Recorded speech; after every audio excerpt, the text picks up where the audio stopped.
diante do trono, Senhor. Eu quero levar meu sacrifício de louvor. As minhas mãos levantar, tua beleza então contemplar, com meus lábios declarar toda a minha adoração. Se não for pra te adorar, para que eu nasci. Se não for pra te servir, porque estou aqui. Se eu quero te adorar, eu te adorar. Se não for pra te adorar, para que eu nasci. Se não for, porque estou aqui. Se eu quero, Senhor, te adorar. Senhor, estou aqui.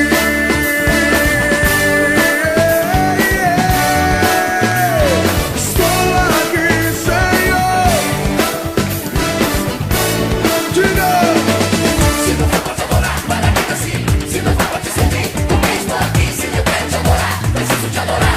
Anseio te adorar, te adorar, te adorar.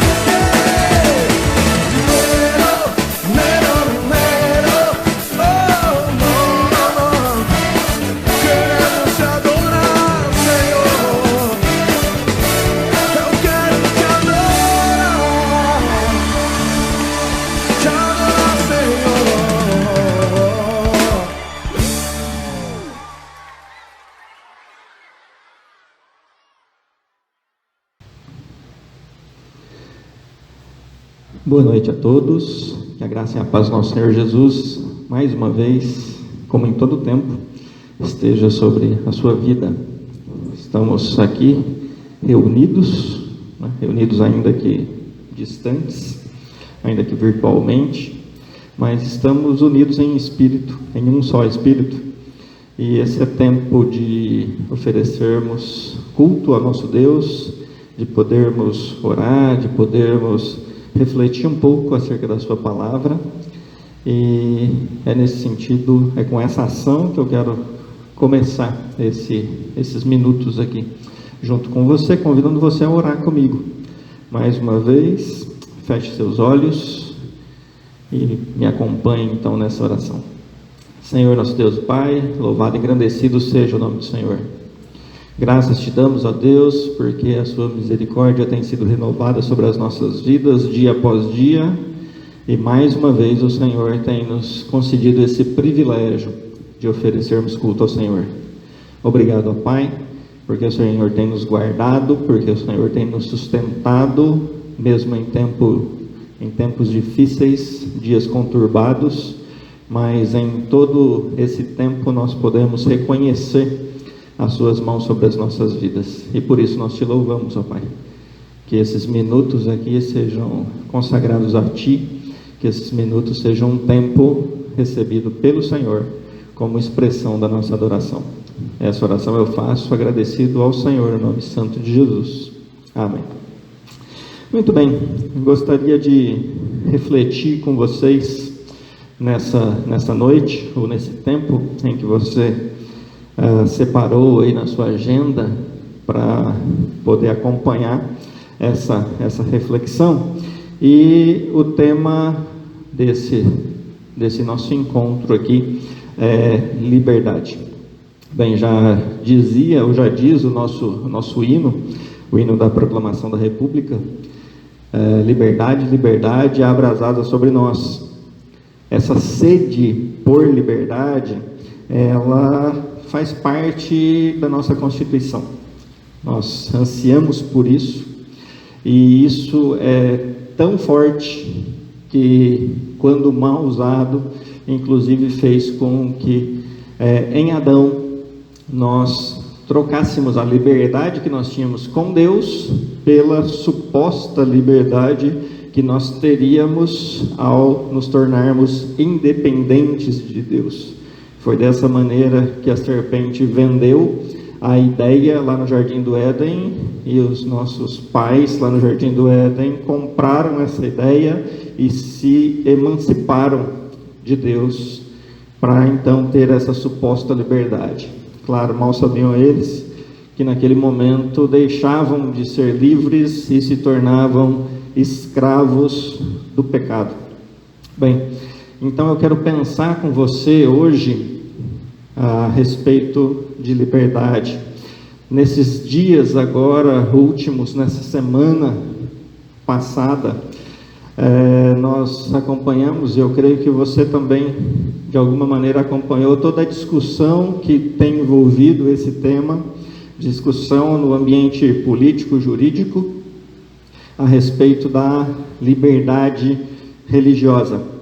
E talvez você, ao ouvir isso, pense que abordar esse assunto nesse momento não é algo tão importante ou não se faz necessário, mas é importante, e é importante porque nós fazemos uma certa confusão a respeito de liberdade religiosa e o que é verdadeiramente liberdade para nós como cristãos. E no final das contas, nós não vamos refletir sobre liberdade religiosa, nós vamos refletir sobre liberdade cristã, que essa sim nos interessa. Não é a liberdade de fazer ou não fazer um culto público, mas é a liberdade com que Cristo nos libertou. É a liberdade de podermos viver uma vida libertas em Cristo, libertas do poder da morte, do pecado e do diabo. Essa sim é a reflexão que vale a pena. E eu gostaria então de pensar um pouco com vocês e convido você a acompanhar a leitura lá da segunda carta que Paulo escreve aos Coríntios, no capítulo 3, versos 12 até o verso 18. E a palavra de Deus diz assim: tendo, pois, tal esperança, servimo-nos de muita ousadia no falar. E não somos como Moisés, que punha véu sobre a face, para que os filhos de Israel não atentassem na terminação do que se desvanecia.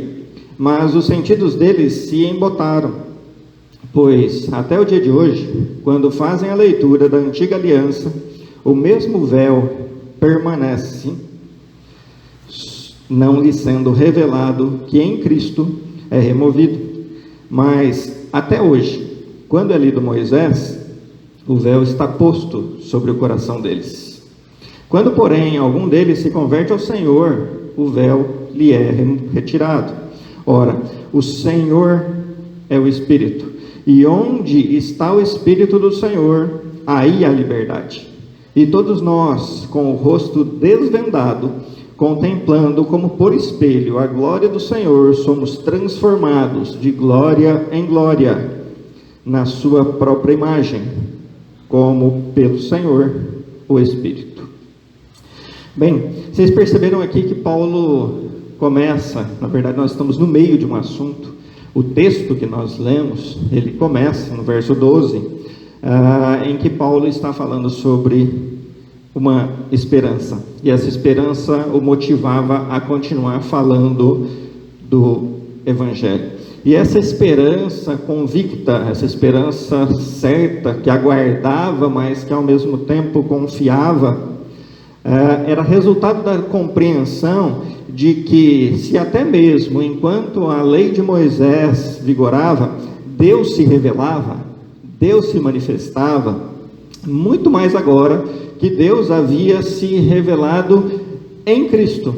E por isso o apóstolo vai falar que ele possuía essa ousadia no falar. Isso é que dava esse gás para que Paulo pregasse, para que Paulo enviasse essas cartas às igrejas.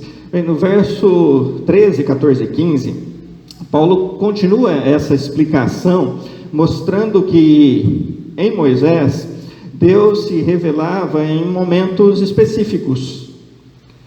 Por isso Moisés cobria o seu rosto, para que o povo não visse que fora desses momentos específicos, aquela figura, aquele brilho que havia no rosto de Moisés, aquilo desaparecia. A sua imagem voltava a ser a imagem do homem. Moisés deixava de brilhar. E Paulo diz que até hoje, até aqueles dias, ainda quando os judeus liam a lei de Moisés, eles tinham a sua visão embaralhada. Embora lessem a palavra de Deus, não compreendiam tudo aquilo que a palavra de Deus estava ensinando. Eles não tinham a compreensão de que a palavra de Deus estava apontando para o Messias, e esse Messias era Jesus Cristo, que havia sido morto e 3 dias depois ressuscitado. Eles aguardavam sim a manifestação de um Messias, mas não encontravam na pessoa de Jesus a correspondência que eles tinham nas suas expectativas. Ao contrário disso, nos versos 16, 17 e 18, Paulo diz que aqueles que se convertiam a Cristo, aqueles que se convertem ao Senhor, a esses lhes são retirados os obstáculos, a esses é removido o véu, a esses o ensino, a mensagem está clara, a glória do Senhor está clara diante dos seus olhos. E eu gostaria de ler novamente o verso 17, quando Paulo diz assim, verso 16: quando, porém, algum deles se converte ao Senhor, o véu lhe é retirado. E o verso 17: ora, o Senhor é o Espírito, e onde está o Espírito do Senhor, aí há liberdade. A isso Paulo chama de liberdade. Paulo chama de liberdade a capacidade dada por Deus de reconhecer a pessoa de Jesus como sendo o Messias prometido, como sendo a glória de Deus manifesta no meio de nós, como o apóstolo João escreve lá no seu 1º capítulo. Jesus é essa glória manifesta de Deus que veio habitar entre nós. A isso Paulo chama de liberdade. Essa ação que é operada pelo Espírito Santo nos corações daqueles que se convertem ao Senhor. Bem, quando nós entendemos isso, nós somos levados a olhar agora para o verso 18, onde nós lemos que: e todos nós, com o rosto desvendado, contemplando como por espelho a glória do Senhor, somos transformados de glória em glória na sua própria imagem, como pelo Senhor o Espírito. Paulo qualifica essa liberdade como sendo algo contínuo, é de glória em glória. Existe uma progressão nessa revelação. Não no sentido de revelação como se houvesse algo oculto a ser revelado, mas no sentido de que a nossa caminhada cristã é uma caminhada de conhecer a Deus, dia após dia. E o objetivo disso, como Paulo diz, é que nós sejamos transformados na própria imagem de Cristo. O objetivo da nossa caminhada cristã é de ter o nosso caráter sendo modelado, sendo formado, tendo como padrão, tendo como referência o próprio caráter de Cristo. A estatura do varão perfeito, como nos diz a Bíblia. Bem, o que isso tem a ver conosco? O que isso tem a ver com a gente? O que isso tem a ver com liberdade cristã, afinal? Bom, quando nós olhamos para o antigo, quando nós olhamos para a antiga aliança, aquela que foi estabelecida lá atrás, desde Abraão, depois através da lei promulgada por Moisés, lá no Pentateuco, capítulo no Êxodo, Levítico, Número, Deuteronômio, o que nós encontramos é a lei. E a lei, ela não é ruim, O próprio apóstolo Paulo, ao escrever aos Romanos, no capítulo 7, ele vai qualificar a lei como sendo justa, santa e boa.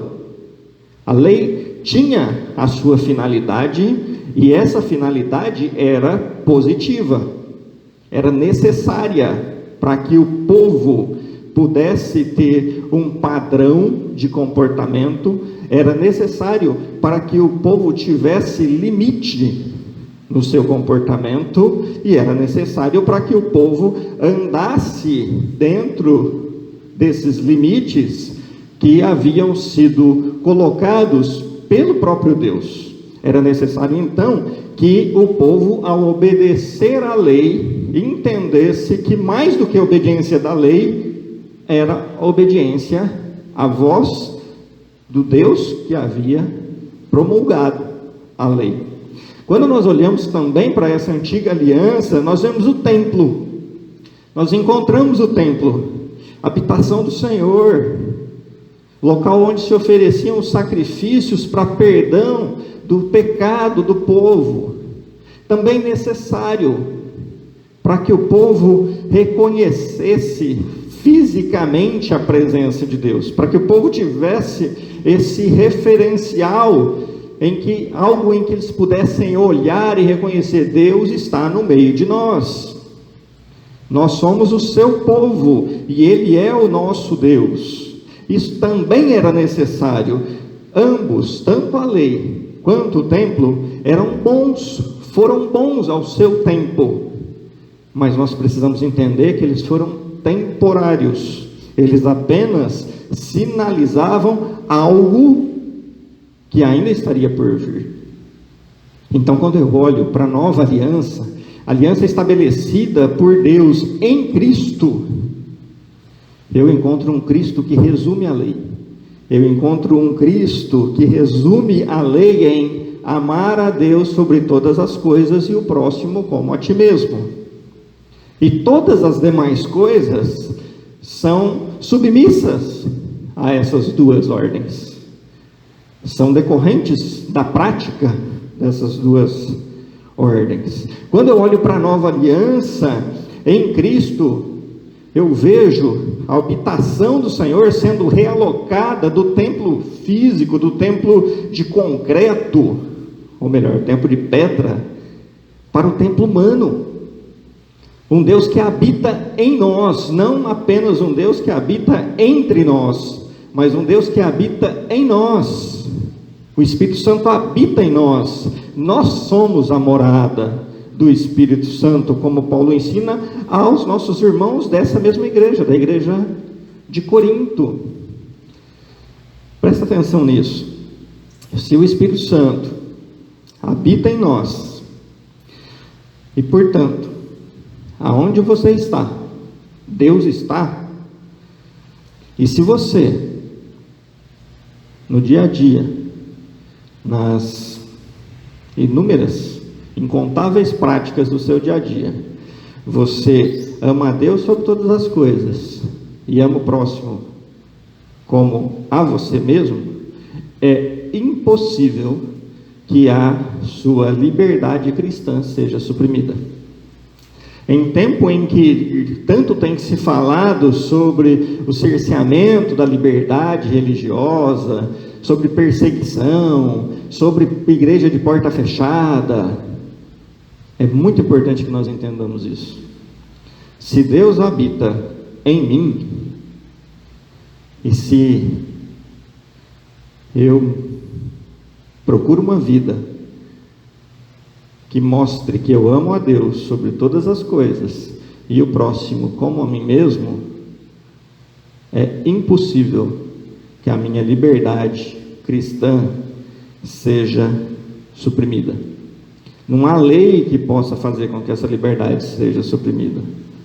Não há nada que possa fazer com que essa liberdade seja suprimida. Na verdade, a única coisa que pode acontecer para que essa liberdade cristã não seja praticada, sou eu mesmo. É a minha decisão de não levar a sério isso aqui. É a minha decisão de viver uma vida como se Deus fosse um Deus distante. É a minha decisão de viver uma vida para cuidar dos meus interesses pessoais e egoístas, deixando de lado os mandamentos, o resumo da lei, que é amar a Deus em primeiro lugar e o próximo como a mim mesmo. Só eu posso fazer isso, mas ninguém na face dessa terra. Se você faz a sua oferta do amor em quilo, como recebemos aqui no dia de hoje, se você faz isso porque você ama a Deus sobre todas as coisas e porque você ama o próximo como a você mesmo, se essas são as suas motivações, você está exercendo a sua liberdade cristã. Se você busca uma vida de santidade porque você ama a Deus sobre todas as coisas e porque você ama o próximo como a ti mesmo, como a você mesmo, você está exercendo a sua liberdade cristã. Se você ora intercedendo por alguém e a sua motivação que te leva a essa oração é o fato de você amar a Deus sobre todas as coisas e o próximo que carece das suas orações como a você mesmo, você está exercendo a sua liberdade cristã. Se você exerce o dom que Deus te deu para o benefício do corpo de Cristo, e você faz isso não para que você tenha um reconhecimento, mas você faz isso porque você ama a Deus sobre todas as coisas, e você ama o próximo como a você mesmo, você está exercendo a sua liberdade cristã. Se você vive, mesmo que sendo necessário morrer dia após dia, como diz o apóstolo Paulo, para que Cristo viva em você, e se você faz isso porque você ama a Deus sobre todas as coisas e porque você ama o próximo como a você mesmo, você está exercendo a sua liberdade cristã. Ora, e o que é que nos impede de fazermos isso? O que é que nos impede de compartilharmos as bênçãos materiais que temos recebido da parte do nosso Deus para ajudar as pessoas que estão passando por um momento de necessidade? O que é que nos impede de orarmos intercedendo por qualquer pessoa que seja na face dessa terra? É a igreja de porta fechada? É isso que nos impede? Não oramos porque a igreja está de porta fechada? Não suprimos o pão de cada dia a quem necessita porque a igreja está de porta fechada?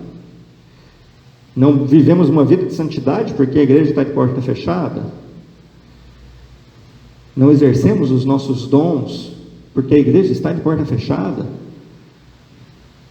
Ora, isso me parece muito mais justificativas que trazem um certo conforto a nós por não fazermos aquilo que deveria ser feito.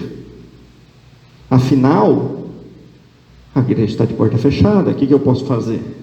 Gostaria tanto de fazer, gostaria tanto de exercer a minha vida cristã, mas é impossível, porque os cultos estão suspensos, os cultos presenciais estão suspensos, a igreja suspendeu as atividades. Será que é verdade isso? Será que é verdadeiro isso? Diante desse quadro, Paulo vai dizer: olha, esqueçam esse negócio de lei, esqueçam esse negócio de templo, vocês foram libertos, vocês conseguem entender a mensagem da palavra de Deus, vocês conseguem reconhecer a glória de Deus sendo manifesta, e ainda mais do que isso, não só reconhecer, mas vocês podem ver essa glória sendo refletida como que por espelho. O que é que você vê no espelho? Você não vê a igreja no espelho, você não vê a vida do outro no espelho. Diante do espelho você vê a si mesmo. É lá, É diante do espelho que você reconhece o que Deus tem feito. É diante do espelho que você reconhece do poder de Deus que transformou a sua vida. É diante do espelho que você reconhece os cuidados de Deus sobre a sua vida, dia após dia. É diante do espelho. Não é olhar para a rua e ver, ainda que isso também seja possível. Mas mais do que isso, é diante do espelho que vemos isso. E quando estamos diante desse espelho, o que nós vemos é que Deus está se revelando em nós, transformando as nossas vidas.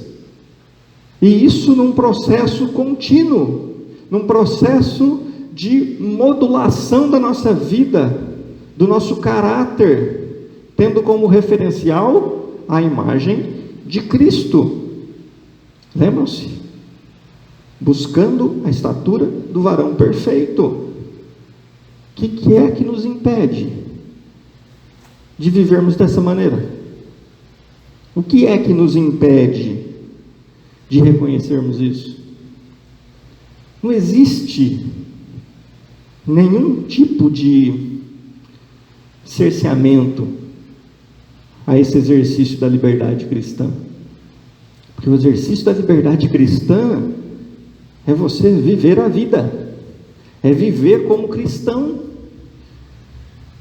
E nós não estamos privados de viver a vida.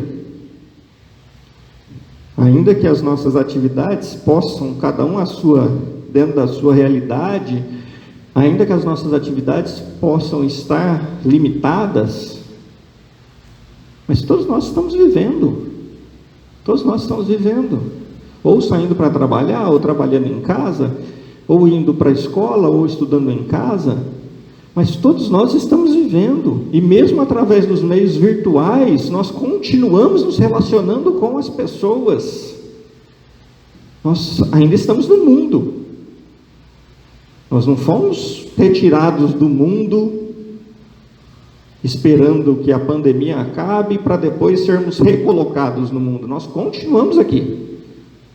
E se nós continuamos aqui, o que é que nos impede de exercermos a nossa liberdade cristã? Nada. Não existe nada que nos impeça. E nós precisamos entender muito bem isso. Muito bem isso. Paulo inicia esse capítulo 3 da segunda carta aqui aos Coríntios, dizendo que aqueles nossos irmãos da igreja de Corinto, era a apresentação do seu evangelho. Eles eram a carta de Deus. O mundo estava lendo a transformação das suas vidas. O mundo estava lendo o cuidado de Deus sobre as suas vidas. Assim como Deus continua fazendo das nossas vidas essa carta que continua sendo lida por todas as pessoas. E o que é que nos impede de apresentarmos isso às pessoas? Certamente não é a porta da igreja fechada. Nós precisamos entender que a nossa vida cristã não se limita aos encontros que nós fazemos no templo, ou as programações oficiais da igreja. Nós precisamos entender que a nossa vida cristã, ela ultrapassa e muito o templo. Ela não descarta o templo. A igreja é importante, o local físico é importante, até mesmo como referência. Mas o que nós fazemos aqui é apenas um pedacinho da nossa vida cristã. A maior parte do nosso tempo nós vivemos lá fora. E o que nós fazemos aqui dentro e o que nós fazemos lá fora é vida cristã. O que nós fazemos aqui dentro, em horários específicos, e o que nós fazemos lá fora é culto oferecido a Deus. A única diferença é que aqui nós cultuamos de maneira coletiva E lá fora, na maior parte do tempo, nós não estamos reunidos com outros cristãos oferecendo esse culto, mas continua sendo um culto oferecido a Deus, e nada pode impedir isso. Nada pode impedir isso. Aguardamos sim com ansiedade o momento em que todos nós possamos estar aqui presencialmente, reunidos, oferecendo um culto ao nosso Deus. Mas enquanto isso não for possível, exerça a sua liberdade cristã, onde você estiver, para a glória do nosso Deus, e tendo a certeza que nada pode roubar essa liberdade de você. Que Deus abençoe a sua vida.